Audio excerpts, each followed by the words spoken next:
Hello YouTube family, कैसे आप लोग? आशा करती हूँ कि आप लोग अच्छे होंगे, स्वस्थ होंगे, मस्त होंगे, अपने अपने घर में अपने अपने परिवार साथ खुश होंगे। और देखिए, पूर्वी छपरैया निर्गुण गीत सुना रहे हैं हम लोग। बहुत बढ़िया गीत है, प्लीज़ आप लोग सुनिएगा और ढेर सारा प्यार दुलार आशीर्वाद भरपूर दीजिएगा। देखिए, इतना ठंडी है ना, साल ओल हम ओढ़े नहीं हैं। आप नहीं, मैं बहुत गरीब हैं, हम पैसा ऐसा नहीं है कि साल ओल हम ले लें। आप लोग थोड़ा मदद कर दीजिए ना चैनल पे, कम से कम पैसा कमाएंगे तो हम साल ओल स्वेटर उटर तो पहन लेंगे। आप लोग इतना तो रहम कर सकते हैं मेरे ऊपर ना।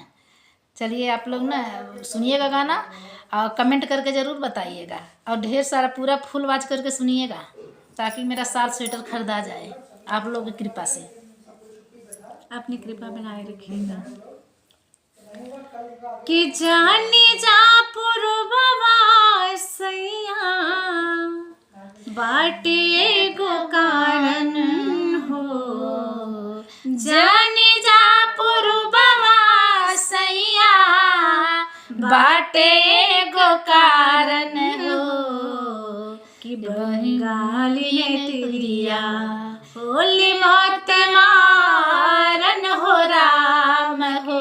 बंगाली ने तिरिया होली मत मारन हो राम हो। बंगाली ने तिरिया होली मत मारन हो राम हो। बंगाली ने तिरिया सखी के बलमुआ मोरा गईले बहार। सखी के बलमुआ मोरा कमाई खातिर गईले। सखी के बलमुआ रे सखी के बलमुआ मोरे का माए खातिर गईले। आजुले लौट के ऊ तो घर मानले। आज तक लौट के ऊ तो घर मानले। कि जाने कौन देश कौन भेष जाने कौन देश कैसे बारन हो। कि बंगाली ने तिरिया कि बंगाली ने तिरिया होली मत मारल हो राम हो।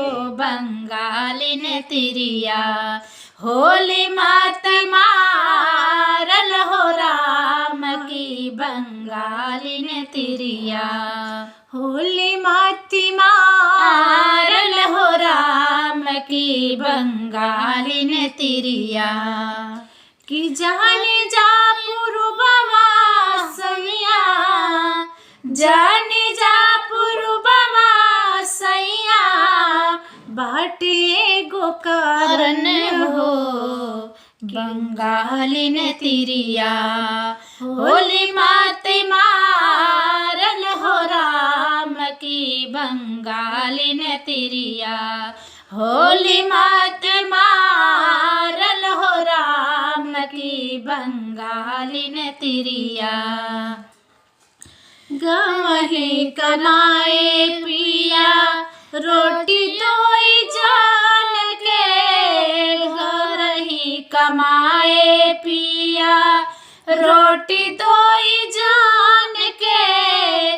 कसहूँ जुगाड़ कैला तेल और नून के। कसहूँ जुगाड़ कैले तेल और नून के। आँखी के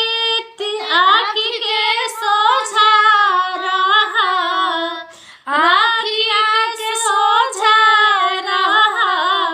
इहे बाटी बारन की बंगाली ने तिरिया होली मत मारन हो राम। की बंगाली ने तिरिया होली मत मारन हो राम। की बंगाली ने तिरिया कि जाने जा पुरबवा सैया जाने जा पुरबवा सैया बाटे एगो कारण हो।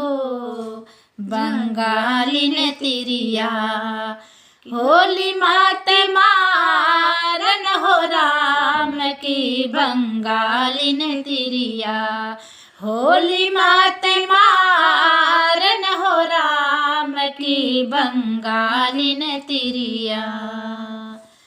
कैसा लगा हम लोग गाना? प्लीज़ आप लोग सुनिएगा और सुन के कमेंट भरपूर दीजिए, कमेंट भरपूर करिएगा और पूरा फुल आवाज़ करके गाना सुनिएगा। देखिए ना, हम लोग बहुत मेहनत से गाना बना रहे हैं, आप लोग सुनिएगा ज़रूर।